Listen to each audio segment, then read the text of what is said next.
This is your English class. Waiting for a few more seconds for others to get joined as soon as possible, okay? And today I'll be teaching you Silk Road. This is the last chapter, and before starting the chapter, I'm going to inform you about your syllabus.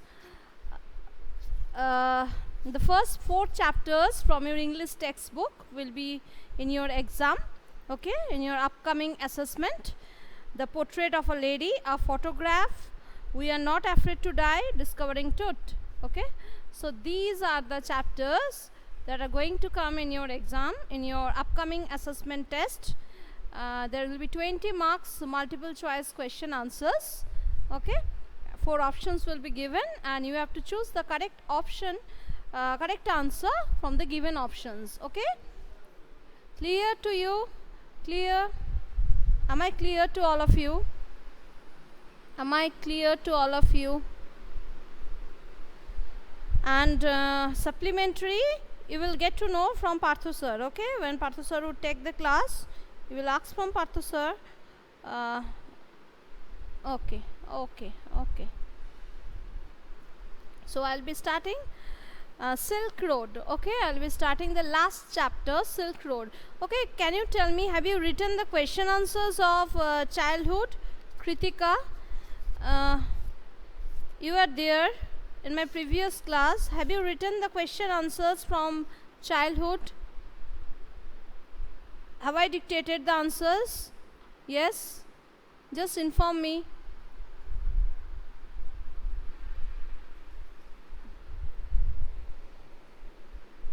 Otherwise, I would proceed with the next chapter, Silk Road. The last chapter is only left.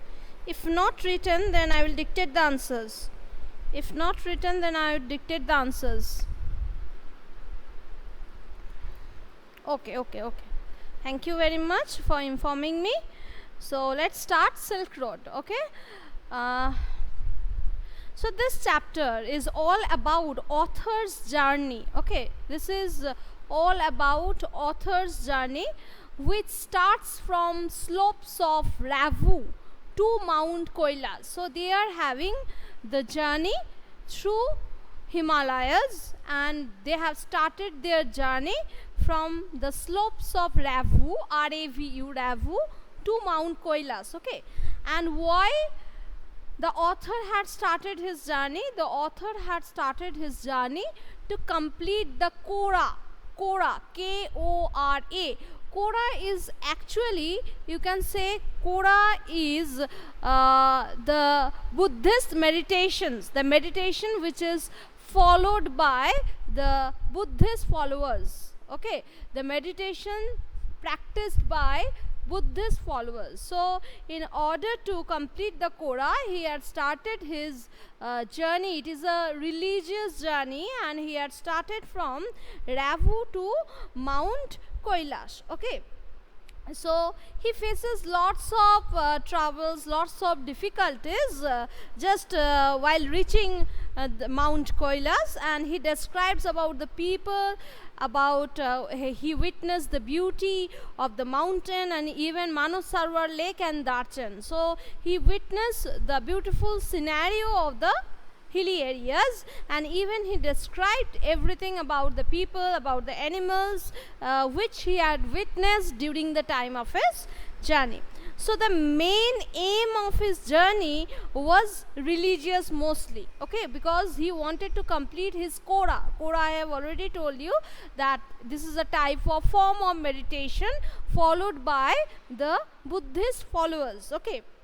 So in this chapter, we are going to learn about his journey and his experience through the Silk Road, okay. We would learn about his journey throughout and his experience while traveling through the Silk Road. So this is all about this chapter, Silk Road. So let me start. A flawless half moon floated in a perfect blue sky. On the morning, we said our goodbyes. Just wait for a few seconds.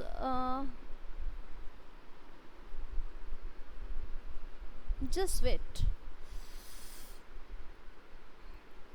Yes.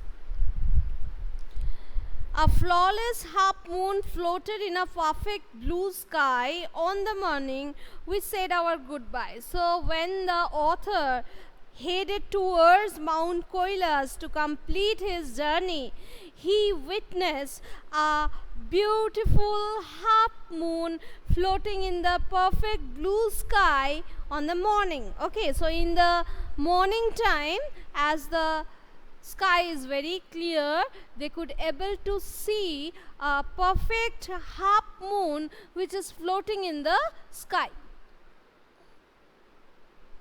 Okay. Extended banks of clouds like long French lobes glowed pink as the sun emerged to splash the distant mountain tops with a rose tinted blush.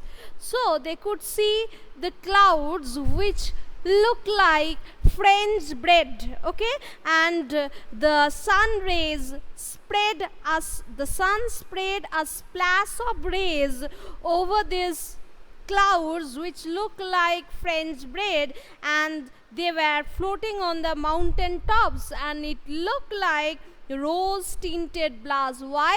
Due to the spread of the rays of sunlight, okay.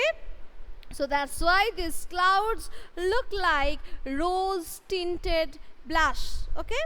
Now that we were leaving Lamu, Lamu said she wanted to give me a farewell present. Maybe Lamu is well acquainted to the author. So when they were leaving towards their journey to Mount Kailas, during that time, she wanted to give a farewell present to whom? To the author. One evening, I had told her through Daniel that I was heading towards Mount Kailas to complete the Korah.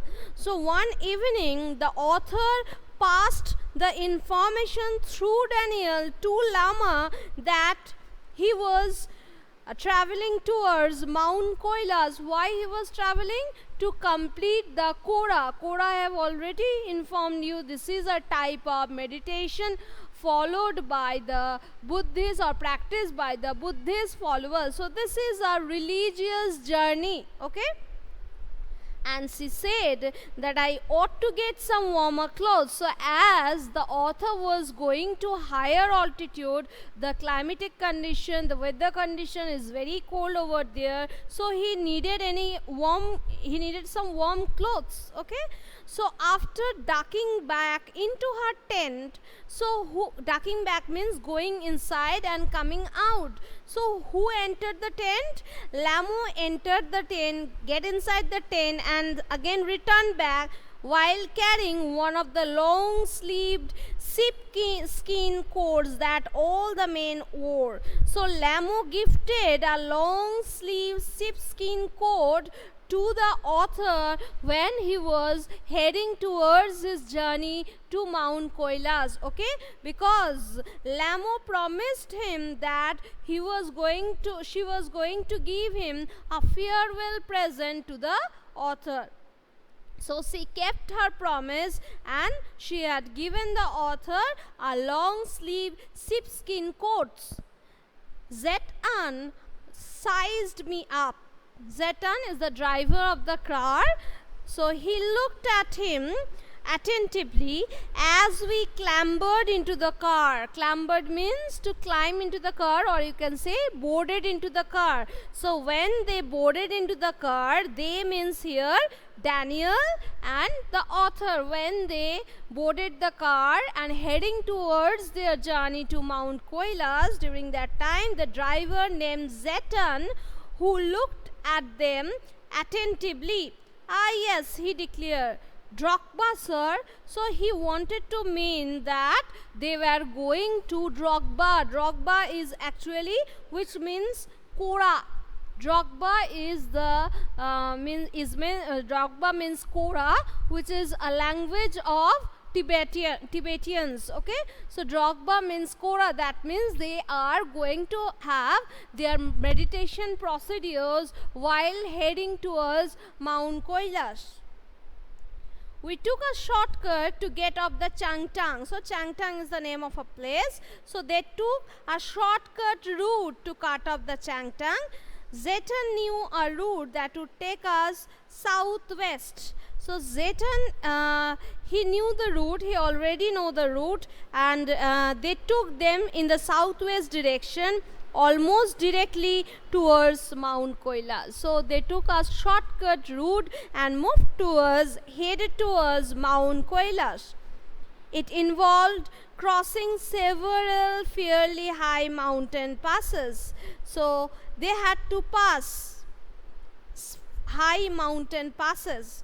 He said, but no problem, sir, he assured us. If there is no snow, what was the likelihood of that, I asked, not knowing, sir, until we get there. So, if there would be no snow, they could reach there as soon as possible. And to which he replied that they didn't know about the presence of snow in the mountain. Okay, so they didn't know about the fact that the snow tops are covered with, the mountain tops are covered with snows or not. So until they would reach over there, they could not able to know that the mountain tops are covered with snow. From the gently rolling hills of Ravu, the shortcut took us across vast open plains with nothing in them except a few gazelles. Gazelle is one type of, you can say one type of creature. Okay, they are actually herbivorous animal. They used to feed on grass. So while passing through the hills of Ravu, and they took a shortcut and they crossed open plains where they could see nothing, only few gazelles. They were just grazing on the ground that looked up from nibbling the arid pastures. That means few grasses present over there due to less rainfall, and they were just eating those grass. Nibbling means giving small bite, and frowned before bounding away into the void. And they, as they could not get available grass over there, they frowned. That means this is a sign of disapproval for them, and again they returned back to their own place. Farther on, where the plains became more stony than grassy, a great herd of wild ass came into view. So after that, when they moved towards, the plains became more stony than grassy. Why? Because there is low precipitation. There is less rainfall over there. That's why the mountain tops, the place where they are moving towards, the plain is covered with stone rather than grass. Okay? And there they saw a large group of wild ass. There they saw a large group of wild ass. They are moving over there. They wanted to have their grazing. Zetan told us we were approaching them long before they appeared. So Zetan told them that they were approaching them long before they appeared there. Kayang, he said, pointing towards a far off pall of dust. Actually, Zetan pointed towards a huge pile of dust that is hovering around the hills, and according to their language, Tibetan language, it is known as Kayang. So Kayang is a huge pile of dust that used to hover around the mountains. When we drew near, I could see the herd galloping en masse. En masse means in a group. So when they were passing through that place, the author could see a group of animals. They were just progressing towards them, wheeling and turning in tight formation as if they were practicing maneuvers. Maneuvers means military exercise. So when the author passing through the place, he could see a herd, a group of animals progressing or moving towards them as fast as possible, as if they were practicing any military exercise on some predetermined course. Plumes of dust billowed into the crisp, clean air. The air was fresh, the air is clean over there, and they could see plumes means trail of dust which is filled in the clean air. Okay, so they could see many things. So while traveling from Ravu to Mount Kailas, the author described the scenario. The author described the beautiful scenery he had witnessed while just heading towards Mount Kailas. He not only described about the animals, he described about the beautiful scenario and even about people living over there. As Hill started to push up once more from the rocky wilderness, we passed solitary drogbas tending their flocks. This is Debargo, this is Silk Road. Yes, Silk Road. I am continuing with the Silk Road. Only the last chapter is left. I am in page number 75 in the second para. Okay. So as Hill started to push up once more from the rocky wilderness, we passed solitary drogbas tending their flocks. So as they moved forward, as the car moved forward and they passed the rocky wilderness, they could see the drogbas, that means the followers, the Buddhist followers, they are taking care of their flocks. They were tending their animals. They were just just taking care of their flocks, and these flocks were this herd of animals. This group of animals, they were grazing in the field and they were taking care of these animals, these drogbas. Sometimes men, sometimes women, these well-wrapped figures would pause and stare at our car, occasionally waving as we passed. So here the author gave a vivid description about the animals and about the people over there. So when their car was passing through the hilly ways during that time, men and women, they were well-wrapped figures. That means as they were Buddhists, they were well-wrapped in dress, and they stopped over there. They are looking at the car, occasionally waving as we pass. So when the car was moving through them or passing by them during that time, they were waving their hand. When the track took us close to their animals, the sheep would take evasive action. So when their car was moving towards the group of animals during that time, the sheep, they could see the sheep, they would take evasive action. During that time, they took quick action. What they had done? Veering away from the speeding vehicle. So after seeing the car, the flock of sheep, they changed their direction and moved to other direction. Veering means moving or changing the direction. Okay. So when the car moved towards these animals, the sheep, they were moving away from their own direction. Why? Because they are not accustomed to any vehicles which would pass through that road, because this road are, you can say, very rough.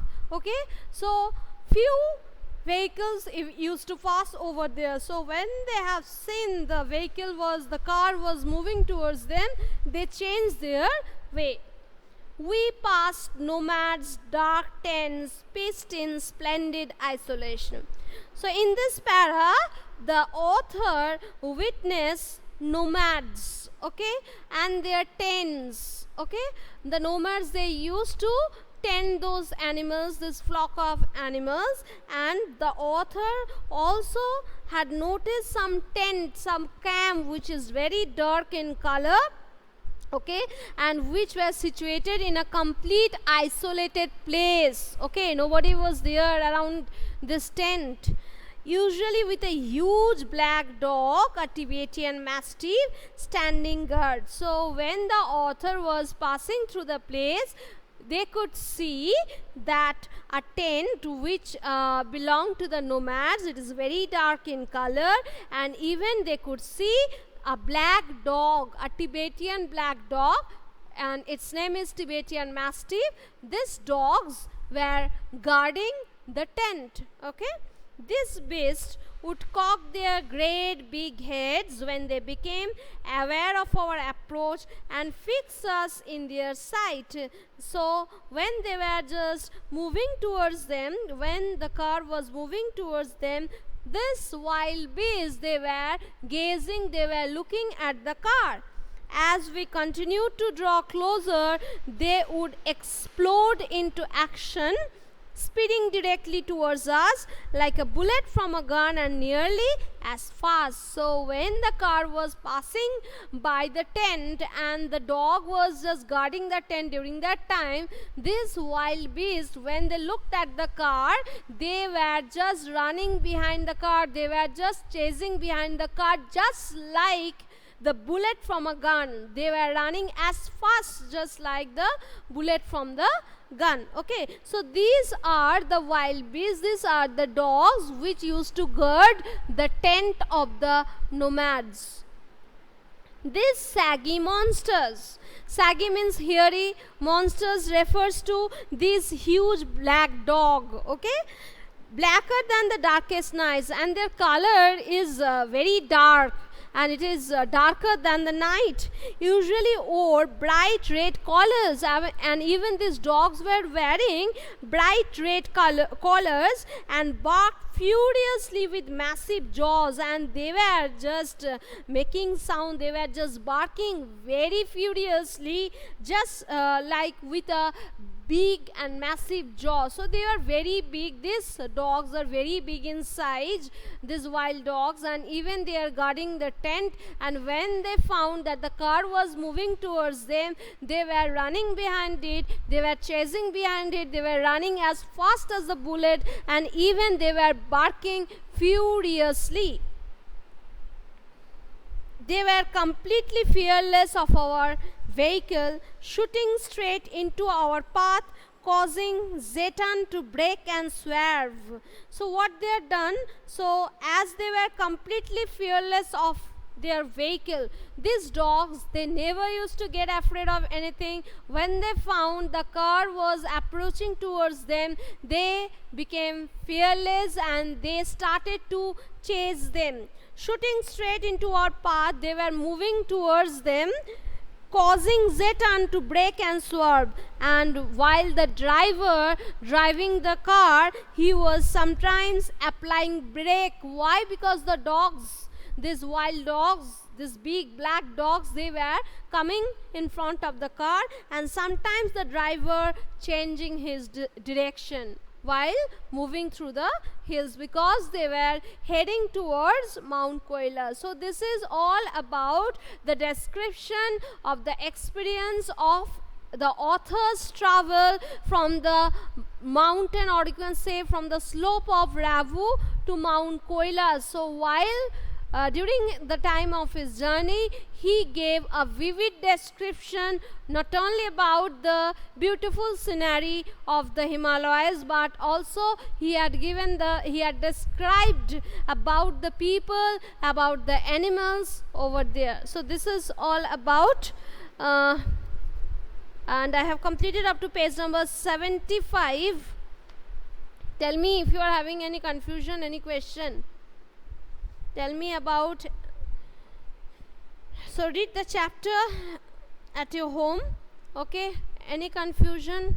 Kritika, you were there from the beginning, and Devargo, I informed about the syllabus. Okay, those who came late, again I am repeating about the syllabus. The first 4 chapters from your textbook, the first 4 chapters from your textbook, Hornbill. Okay, the portrait of a lady, a photograph, we are not afraid to die, discovering Tut. Okay, so these 4 chapters will be there in your syllabus, and from supplementary reader you will get to know from Partho sir, and the examination will be held very soon. The date is not yet been fixed, and MCQ questions will be there. It will be of 20 marks. Each question carrying 1 marks. MCQ question paper will be there. There will be 4 options. You have to choose the correct option. So this is all about the syllabus. I have informed you about the syllabus from your textbook, that is Hornbill. That is the first 4 chapters from your textbook. Okay. Any more questions, any more queries? If you want to know, you can say.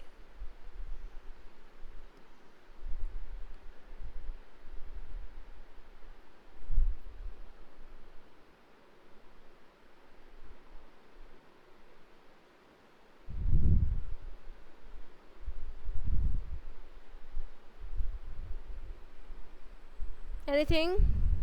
Maneuvers.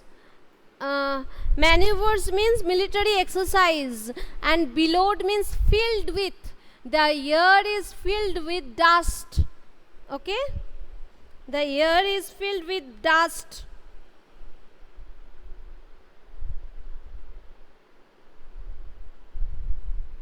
Anything? Anything else? Anything else you want to know? Anything else you want to know? So only these 2 pages I have completed. I will go very slowly. 74 and 75, page number 74 and 75, I have started with it. Okay, read the chapter. Okay, and after completing the syllabus, I will just dictate all the sample question answers, everything. Okay, thank you very much. Bye bye.